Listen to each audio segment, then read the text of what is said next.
Hello बच्चों। इसमें लिखा हुआ है कि check up the only correct statement in the following. Clear है? तो चलिए हम लोग पहला पढ़ते हैं स्टेटमेंट।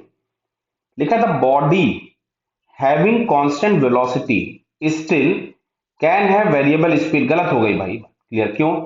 जो स्पीड हम लोगों के पास होती है, अगर हम इस फर्स्ट वाले पॉइंट को एक्सप्लेन करें तो हम लोग जो स्पीड लिखते हैं, speed is the magnitude of velocity. तो मैग्नीट्यूड ऑफ वेलोसिटी अगर हम लोगों के पास है तो तुमको दिया गया है कि कांस्टेंट वेलोसिटी है, तो वेलोसिटी कांस्टेंट मतलब कोई भी वेक्टर क्वांटिटी कांस्टेंट है तो उसका मैग्नीट्यूड भी कांस्टेंट होगा और डायरेक्शन भी कांस्टेंट होगा। तो ये स्टेटमेंट तो गलत हो गया। द बॉडी हैविंग, दूसरा ऑप्शन पढ़ते हैं हम लोग। The body having constant speed can have variable velocity. हो सकता है बेटा। देखो कैसे, ये हम लोगों ने सर्कुलर मोशन कभी नाम की चीज पढ़ी होगी। तो सर्कुलर मोशन में अगर यूनिफॉर्म सर्कुलर मोशन होता है, कैसा? यूनिफॉर्म। तो यूनिफॉर्म सर्कुलर मोशन के केस में जो वेलोसिटी होती है उसका मॉड कांस्टेंट रहता है, मतलब मॉड ऑफ वी हम लोगों के पास क्या मिलेगा? कांस्टेंट। तो मॉड ऑफ वी कांस्टेंट होगा, और अभी अभी हम लोग लिख रहे हैं कि speed is equal to magnitude of velocity. तो मॉड ऑफ वी कांस्टेंट है, दैट मींस स्पीड कांस्टेंट हो गई। बट इसका हर मोमेंट पे आप अगर देखेंगे तो डायरेक्शन चेंज हो रहा है, तो डायरेक्शन चेंज होने की वजह से वेलोसिटी वेरिएबल हो गई, क्योंकि वेक्टर का डायरेक्शन भी चेंज हुआ तो भी वो चेंज हो जाएगी। क्लियर? तो ये स्टेटमेंट हमारे पास करेक्ट हो गया। अगले में लिखा हुआ है body having constant speed can have an acceleration. बिल्कुल हो सकता है। देखो यही एग्जांपल देख लीजिए आप लोग यहीं पे।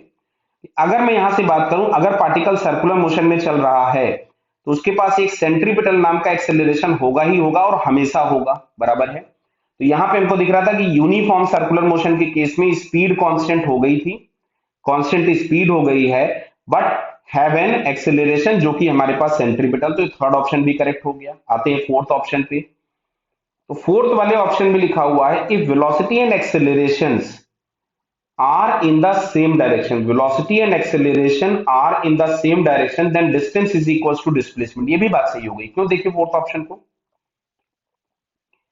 पार्टिकल की वेलोसिटी भी इधर ही है और एक्सेलरेशन भी इधर ही है। क्लियर? तो ये जो मोशन होते हैं, इस तरह के मोशन को हम लोग बोलते हैं यूनी डायरेक्शनल। तो यूनी डायरेक्शनल मोशन जो होते हैं जिसमें डायरेक्शन सेम रहता है, कोई चेंज नहीं होगा डायरेक्शन में, एक स्ट्रेट लाइन पे सीधा जाएगा, ना तो वापस आएगा, केवल आगे ही जाएगा। इन दैट केस जो डिस्टेंस होता है और जो डिस्प्लेसमेंट होता है वो आपस में बराबर होते हैं मैग्नीट्यूड वाइज। क्या बात क्लियर हो रहा है? तो दोनों क्या होंगे? सेम। तो इसमें यही लिखा हुआ है कि distance and displacements are equal. तो बेटा ये बात एकदम सही हम लोगों के पास हो गई। क्लियर? मैंने बीच में मैग्नीट्यूड क्यों ऐड कर दिया? क्योंकि हो सकता है पार्टिकल निगेटिव डायरेक्शन में जा रहा होगा ओरिजिन से, तो डिस्प्लेसमेंट निगेटिव होगा, लेकिन इसका जो डिस्प्लेसमेंट का मैग्नीट्यूड होगा वो डिस्टेंस के बराबर होगा। क्लियर होती बात बेटा? तो इसमें हम लोगों के पास कौन सा आंसर करेक्ट हो गया? Second, third and fourth. Clear? तो second, third and fourth are the correct answer. Okay बेटा, ऑल द बेस्ट।